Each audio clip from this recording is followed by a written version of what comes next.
Welcome to another episode of Life at the Beggar's Tomb. Glad you could be here. I hope you're here by choice. I hope it's not your job to be here. It'd be kind of ironic if you're getting paid to watch this and I'm not getting paid to do it. But sometimes irony's funny like that. Yes, so I was thinking about putting your good foot forward. It's always sometimes clear that I'm not necessarily doing things in the right order. Well, it might seem like I'm not, but there's another saying to take things in stride, okay? And so then you got to pick what you're going to do. Are you always going to be worried about what foot you got forward? Or are you going to keep putting one foot in front of another and take things in stride as they come? Which is the better philosophy? Well, if you do things where you're always making sure you got your good foot forward, then say an employer or something might not see your bad foot and they might hire you. But if you're taking things in stride, well then they might have seen your bad foot and they're like, he's got that bad foot. But honesty's honesty, and at the end of the day, the truth will out, as they say. It'll come out one way or another. So I would rather to be pleasantly surprising for someone who thinks, I got the bad foot, and find out I got a good foot. So, here I am taking things in stride. And this one is called The Tale of the Grateful Dead. Now, I should say, if I haven't already, that the foundation of all this, what opened up all this to me, was Jerry Garcia. Through discovering Jerry and his work, linked to all these others. And one of the key things about Jerry was, along with his majestic ability to play guitar and powerful singing voice and the ability to compose and also to cooperate with other musicians and get the best out of them too. Along with all that is kindness. So Jerry is a kind person, and I think that everyone represented up here on these two tapestries is as well. But now to the tale of the Grateful Dead that we're going to get into. Now, this isn't a story all about the history of the Grateful Dead. How am I going to sit here and tell 30 years of history about the Grateful Dead? I'm not. That's not what this is about. Back in 1965, there was a band in California called the Warlocks. Well, the Warlocks were Jerry Garcia and the Grateful Dead. But they found out that there was a band that already had that name. And that band that already had the name had a little record out, which they weren't to that level yet. They were playing at a pizza place. But then they got offered a gig with Ken Kesey playing the acid test, which was going to put them in front of quite a few new people. And they realized that they better, if they're going to take themselves serious as a band, they needed to have a name that wasn't already taken. So Jerry pulled out a dictionary.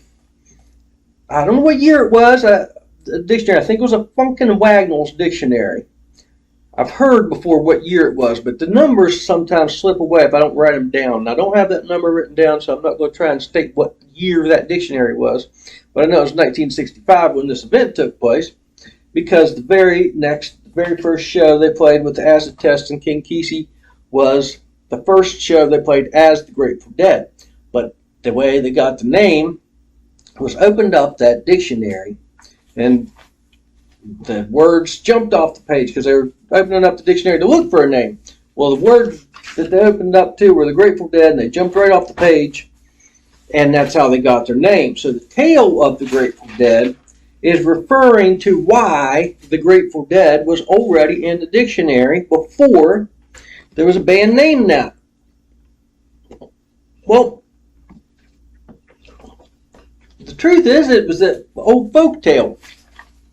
Now, the thing about folk tales, just like folk music, is it's not clear who the author is. It just comes from the people. Now, Woody had a great saying that it's all folk music because it's all made by folks.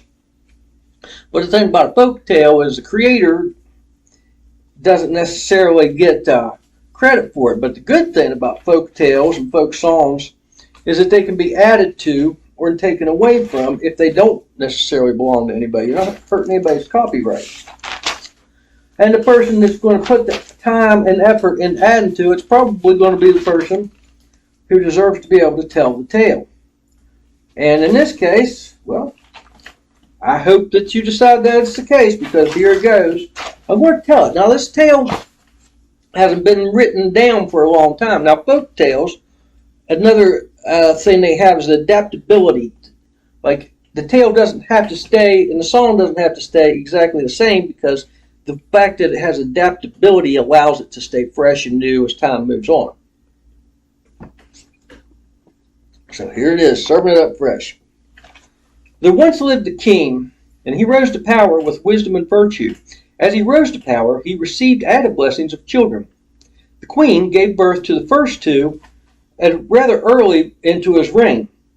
And as time passed, the queen mourned for never having had a daughter. And although she had developed health ailments, she decided to have another child a full 10 years after her second son had been born. But as she developed her third child, as she delivered her third child, she became faint and slipped into unconsciousness. As the baby came forth into this world, the third son was born into this world without a mother, for the queen had died during the delivery. The king was brokenhearted and mourned deeply. As time passed, his only concern became his three sons, who he felt an added duty to make them happy, to make up for the lack of not having a mother. He was caring and devoted, but without the aid of the queen, his parenting was aimed mainly at appeasing their wishes, and he neglected to teach them discipline, patience, and gratitude. The youngest son, having never experienced the luxury of a mother, was less demanding and therefore sometimes overlooked. Not only did he get less attention from the king, but he was bullied by his brothers. The older brothers were quite content to dwell in the castle well after they reached adulthood, and the king, not wanting to be abandoned, made no objection. The youngest son was now also reaching adulthood, and although the king had always told himself that when the older boys were grown, he would make up for lost time by focusing on the youngest, that was still yet to happen. Then one night the king was surprised by the presence of the angel of death, who came by his bed. He recognized the angel of death immediately, even though he'd never seen death eye to eye before. He instantly began pleading with death, but death, although never speaking a word, had a rebuttal for all the king argued. With just his cool, emotionless gaze, death put his stern reasoning into the mind of the king. The king recognized that death is always justified and comes to spare the world's inhabitants of added pain and suffering. The king mourned that he would not be leaving he'd be leaving the kingdom into the hands of two sons who'd never learned compassion and generosity to the average person, and had general disregard towards peasants. The king himself knew that compassion, fairness, and generosity were some of his greatest assets in his rise to power, but he failed to impart these to his sons. How chilling the truth felt as it occurred to him that the son he'd neglected was better adjusted than the ones he'd spoiled with power. All of his thoughts ran through his mind in hyperspeed flash of fear until he fashioned a desperate plea for one last deed on earth before he departed to the next world. In his silent stare, death let it be known that this defiance of fate was of great risk, for thus far he had not committed any major sin worthy of being denied paradise until this rebellion against the angel of death. For love of his sons and remorse for his failures, the king couldn't resist taking the risk, and death departed, temporarily leaving the king to plot out one last decree toward his children.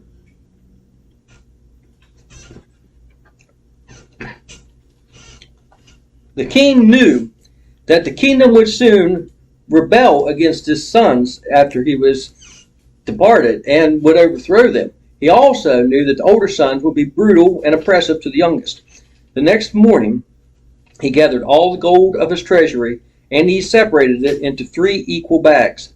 He spoke to his youngest son first, and with tearful apology, he explained that his time had come and he failed as a father. He told the boy that he had only one hope for a good future, and that would be to leave the kingdom and start a new life out on his own.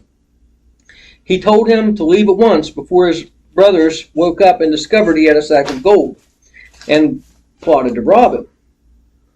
The youngest son departed as the king commanded, and hours passed before the other two boys woke up.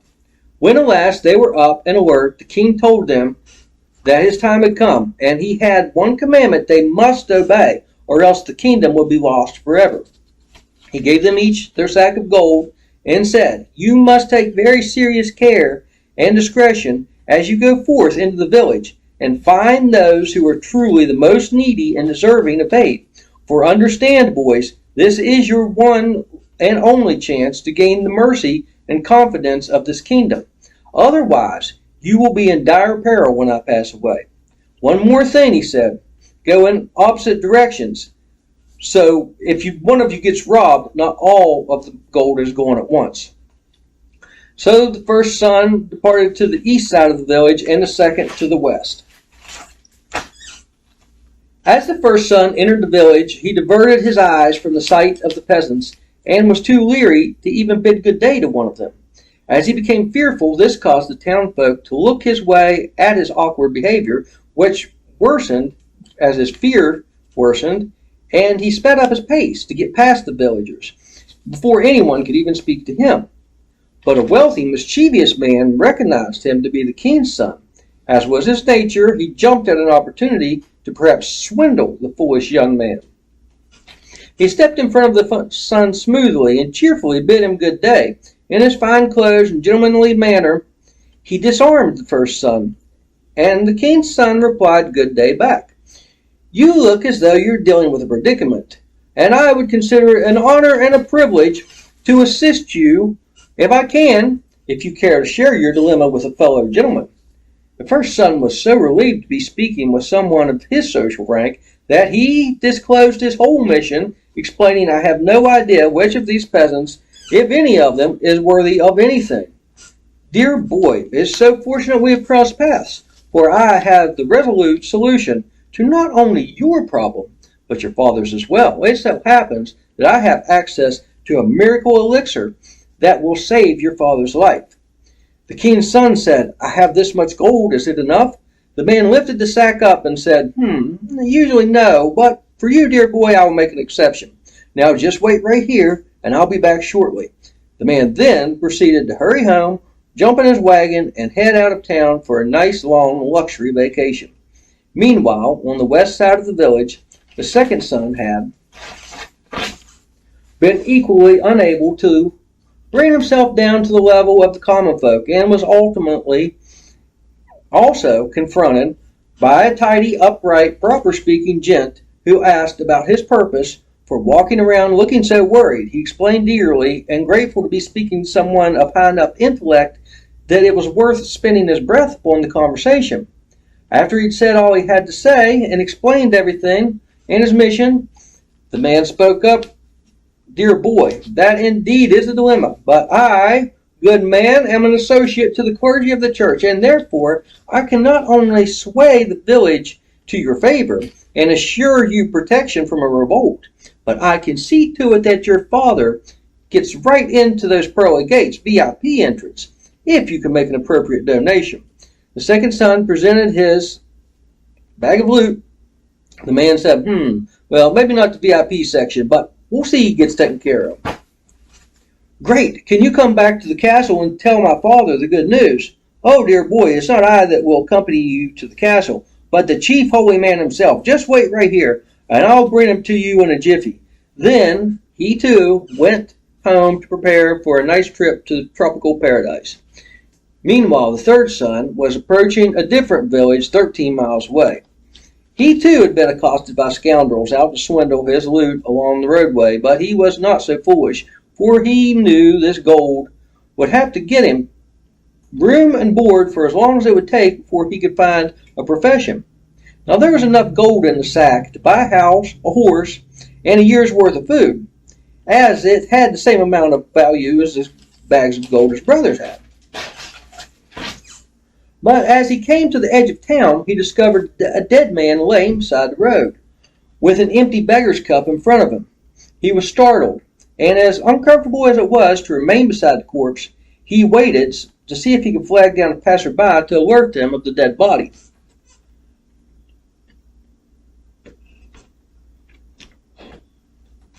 In only a minute or two, a coach came by.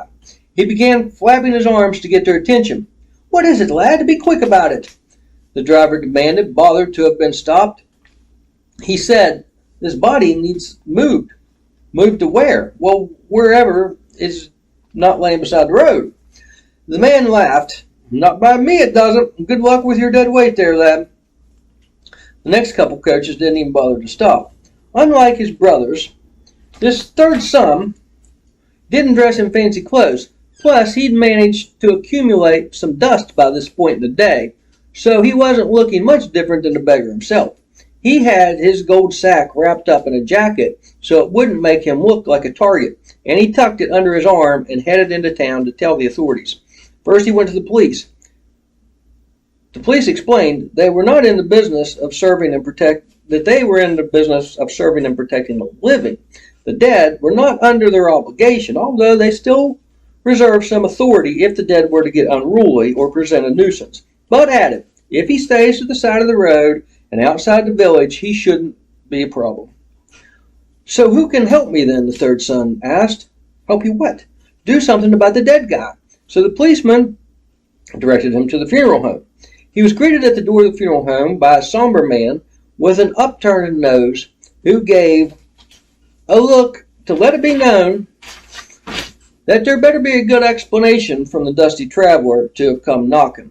The third son informed them of the dead body. "And what relation are you to the deceased?" the man asked. "No relation. I just found him." "Well then, boy, how do you know he's lost? Maybe someone left him there on purpose." The boy rolled his eyes and said, "Well, if they did, they're criminals. Will you please do right and assist me in taking care of this body?" "Young man, at what time, location, and by whom was this man pronounced dead?" "Well, he's been dead long enough that he's begun to gather flies, but as far as I know, I'm the only person who's paid any attention."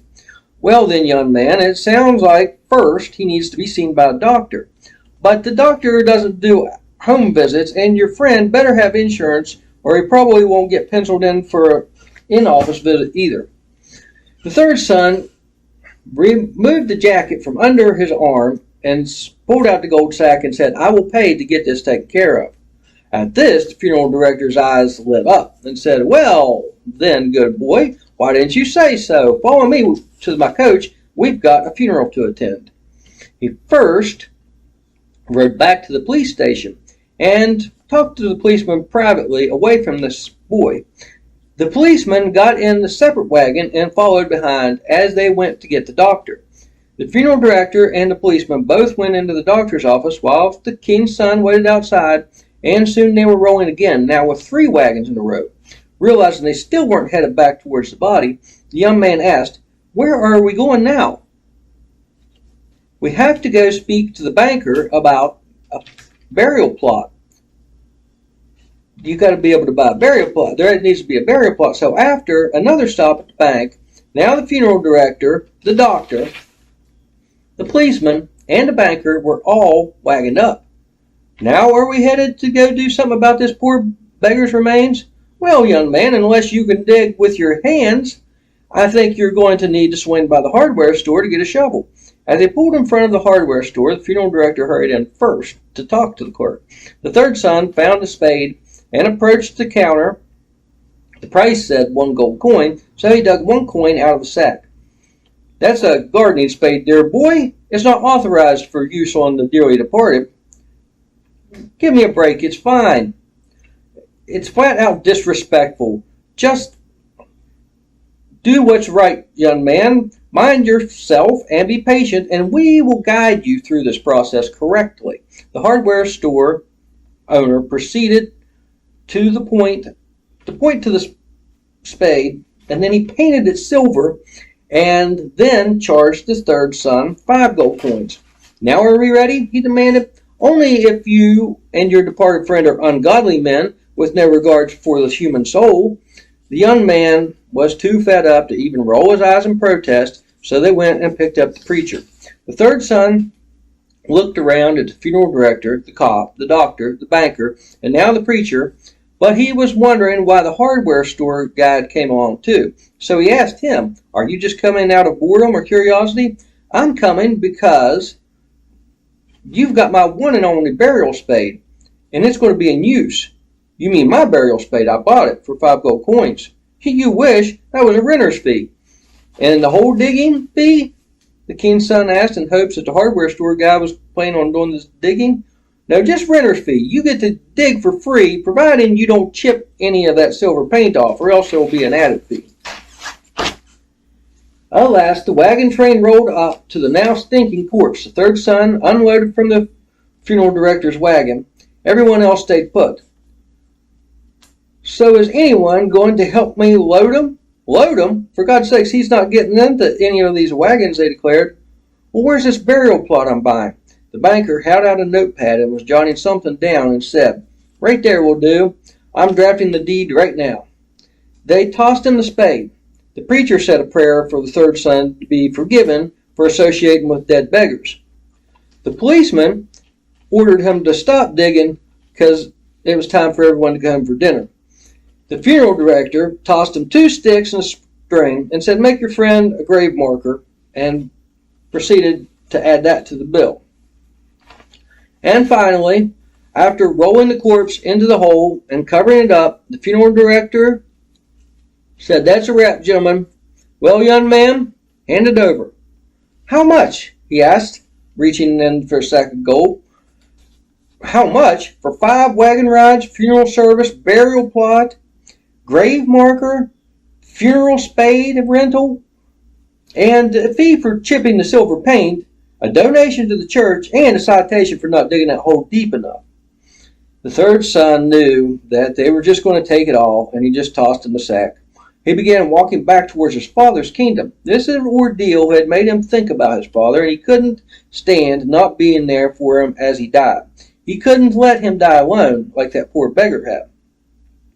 A wagon blew by him, kicking up dust, but it stopped up ahead. And the man yelled back to the boy, You need a lift? The third son jogged up to the wagon and hopped in gratefully. The old man said, Funny thing, I don't know why I was compelled to stop. I've never picked up a stranger in my life. Well then, the wagon driver took off, and as he reached his homestead, the son unloaded, and no sooner did he start walking till another coach stopped and picked him up. In no time at all, he was all the way back to his father's castle, and just in time. There by his father's bed were 2 gullible sons who'd come home and had to tell their father that they'd been conned out of all their gold. He thought to himself that he too'd been suckered, and was thinking about how he was going to explain that to his father. But before he could speak, death showed up. The king, with weary eyes, surrounded by his 3 sons who'd all failed to carry out his command, and was there with death, and 2 doors opened, mystical doors. One said, To the good place, and the other said, The bad. The angel of death said nothing, but the king thought to himself, The bad. And that door swung open. His ghost arose from his body, and in his last gasping breath, and with head hung low, he walked towards his bad fate.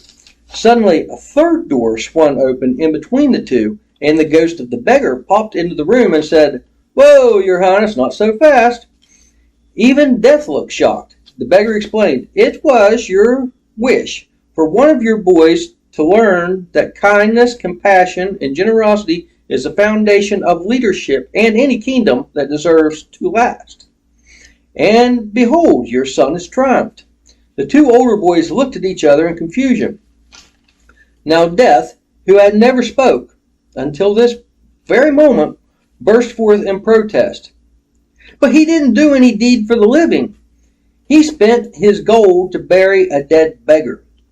Behind the center door, behind the beggar, a whole crowd of voices began grumbling, angered by what the angel of death had said. 2 more living strangers burst into the room in a frenzy, saying, We've been moved by spirits demanding that we come here and bring gifts to the king.